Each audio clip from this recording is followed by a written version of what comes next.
Welcome to एग्जामपीडिया। आज है 3 मई 2020 और 3 मई 2020 से करंट अफेयर्स के जितने भी इम्पोर्टेंट क्वेश्चन हैं उन्हें हम इस वीडियो में डिस्कस करेंगे। तो चलिए शुरू करते हैं। पहला क्वेश्चन, निम्नलिखित में से कौन पहला भारतीय खिलाड़ी है जिसे फेड कप हार्ट अवार्ड के लिए नामांकित किया गया है? तो इनका नाम है ए सानिया मिर्जा। तो अभी भारत की टेनिस प्लेयर सानिया मिर्जा को फेड कप हार्ट पुरस्कार के लिए नामांकित होने वाली पहली भारतीय खिलाड़ी बन गई है। इनको इंडोनेशिया के प्रिस्का न्यूगोहो के साथ नामांकित किया गया है। अब फेड कप के बारे में जान लेते हैं। तो ये एक 108 देशों के साथ महिलाओं के खेल में दुनिया की सबसे बड़ी वार्षिक अंतर्राष्ट्रीय टीम प्रतियोगिता है, जिसकी शुरुआत 1963 में की गई थी और अब फेड कप हार्ट अवार्ड्स को इंटरनेशनल टेनिस फेडरेशन के द्वारा खिलाड़ियों को मान्यता देने के लिए 2009 में स्थापित किया गया है। सानिया मिर्जा को यह नॉमिनेशन उनके द्वारा जनवरी 2020 में नाडिया किचनॉक के साथ जोड़ी में हॉबर्ट इंटरनेशनल जीतने के लिए मिला है। अब दूसरे ऑप्शंस भी देख लेते हैं जो अभी न्यूज़ में थे। तो बी पीवी सिंधु, इनके ऊपर अभी एक किताब लिखी गई है जिसका नाम है shuttling to the top the story of PV Sindhu, जिसके लेखक है वी कृष्ण स्वामी। अब सी जुमा खातून, जो कि एक रनर है, इनको अभी वर्ल्ड एथलेटिक्स के द्वारा 4 साल के लिए बैन कर दिया गया है। अब आगे बढ़ते हैं। हाल ही में किस राज्य के काले चावल को जीआई टैग दिया गया है? तो इसका सही आंसर है ए मणिपुर के। तो अभी मणिपुर के काले चावल चेक हाउ को जीआई टैग मिला है। चेक हाउ चावल जो कि एक सुगंधित चमकदार चावल है जिसे ब्लैक राइस के नाम से जाना जाता है, जिसे सदियों से मणिपुर में उगाया जा रहा है और राज्य के अलावा अन्य लोगों के भी लोकप्रिय है यह, जिसे अभी जीआई टैग दिया गया है, जिसका मतलब है जियोग्राफिकल इंडिकेशंस, जो कि किसी विशेष क्षेत्र में उत्पादित वस्तुओं की पहचान करता है। अब दूसरे ऑप्शंस भी देखते हैं जिन्हें अभी जीआई टैग दिया गया है। तो बी उत्तर प्रदेश के गोरखपुर में टेरिकोटा मिट्टी, जिसे शहर के कुम्हार हाथी घोड़ा जैसे जानवरों की आकृति बनाते हैं, इसको अभी जीआई टैग दिया गया है। सी तमिलनाडु से कट्टई मित्तई, जो कि एक मटर नट कैंडी है जो तमिलनाडु के दक्षिणी विभाग में बनाई जाती है, इसे भी अभी जीआई टैग दिया गया है। आप इसे याद रखिएगा। अब आगे बढ़ते हैं। हाल ही में सड़क परिवहन और राजमार्ग मंत्रालय के सचिव के रूप में किसे नियुक्त किया गया है? तो इनका नाम है ए गिरिधर अरमाने को। तो अभी आईएएस ऑफिसर गिरिधर अरमाने को सड़क परिवहन और राज मंत्रालय के सचिव के रूप में नियुक्त किया गया है। ये संजीव रंजन की जगह लेंगे, जिनको अभी शिपिंग मिनिस्ट्री के सचिव के रूप में नियुक्त किया गया है। अब दूसरे सचिव की नियुक्तियां देख लेते हैं। तो बी अरविंद कुमार शर्मा को अभी एमएसएमई यानी कि micro small and medium enterprises ministry का सचिव नियुक्त किया गया है। सी अजय तिर्के, इनको अभी ministry of women and child development का सचिव नियुक्त किया गया है। डी तरुण बजाज को अभी इकोनॉमिक अफेयर्स का सचिव नियुक्त किया गया है। अब हमने यहाँ पर 5 सचिवों की नियुक्ति पढ़ी है, आप इन्हें ध्यान रखिएगा। अब आगे बढ़ते हैं। निम्नलिखित में से किसने किसान सभा ऐप लॉन्च किया है? तो इसका सही आंसर है सी विज्ञान और प्रौद्योगिकी मंत्रालय ने।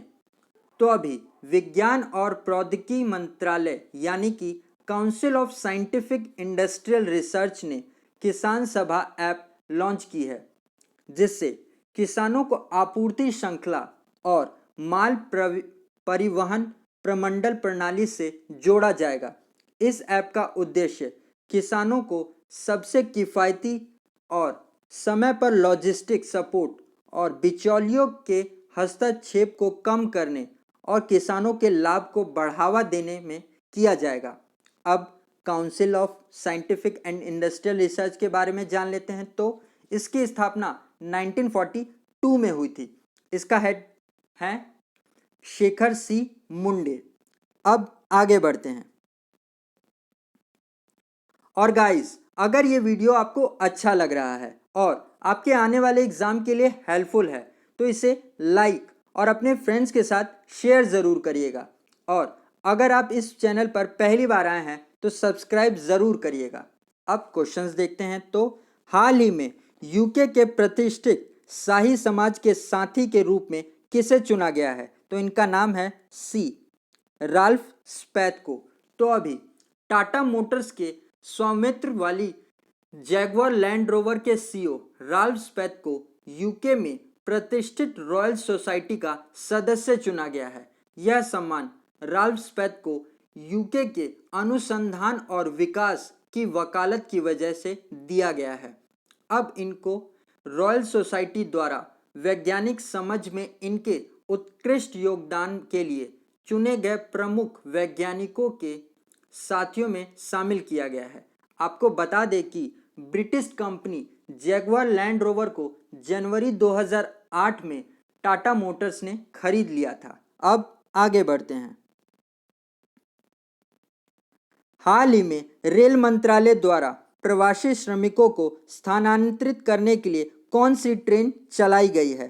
तो इसका सही आंसर है सी श्रमिक स्पेशल। तो अभी रेल मंत्रालय ने 1 मई 2020 से श्रमिक स्पेशल ट्रेन चलाने का निर्णय लिया है, जिससे लॉकडाउन के कारण विभिन्न स्थानों पर फंसे प्रवासी श्रमिकों, तीर्थयात्रियों, पर्यटकों, छात्रों और अन्य व्यक्तियों को स्थानांतरित किया जाएगा। यह ट्रेन प्रोटोकॉल के अनुसार संबंधित राज्यों सरकारों के अनुरोध पर बिंदु से बिंदु तक चलाई जाएगी।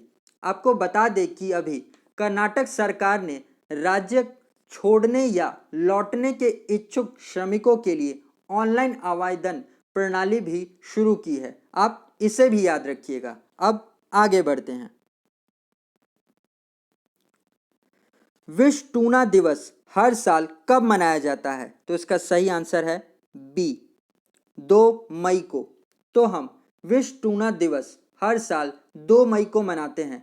ये दिन संयुक्त राष्ट्र द्वारा टूना मछली के महत्व के बारे में जागरूकता बढ़ाने के लिए मनाया जाता है, जिसकी शुरुआत 2017 में की गई थी।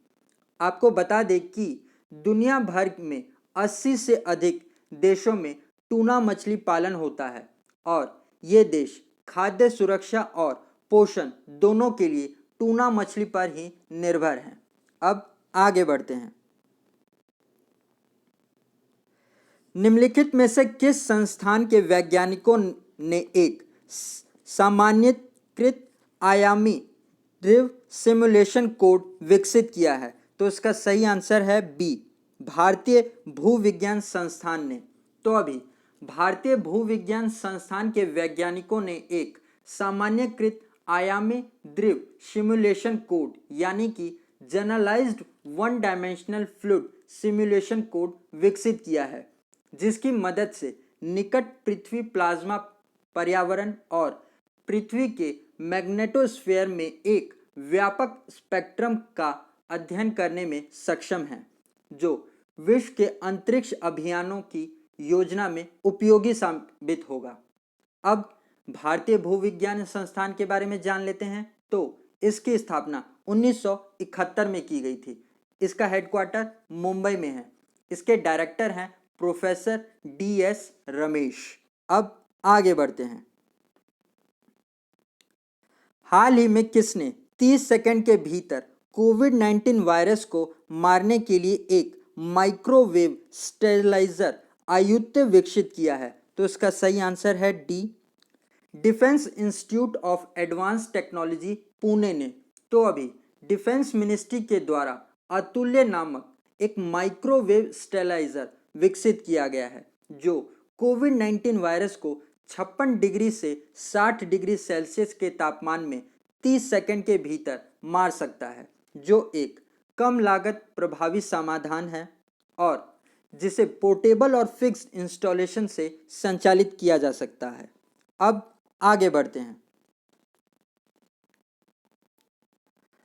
हाल ही में कला और विज्ञान की अमेरिकी अकेडमी द्वारा किसे सम्मानित किया गया है? तो इनका नाम है सी शोभना नरसिम्हन को। तो अभी शोभना नरसिम्हन को American academy of arts and science में इंटरनेशनल ऑनरी सदस्य के रूप में चुना गया है, जो कि Jawaharlal Nehru centre for advance scientific research में थ्योरेटिकल साइंस यूनिट की प्रोफेसर हैं। इनको विज्ञान और नैनो मटेरियल्स के क्षेत्र में इनके विशिष्ट कार्य के लिए सम्मानित किया गया है।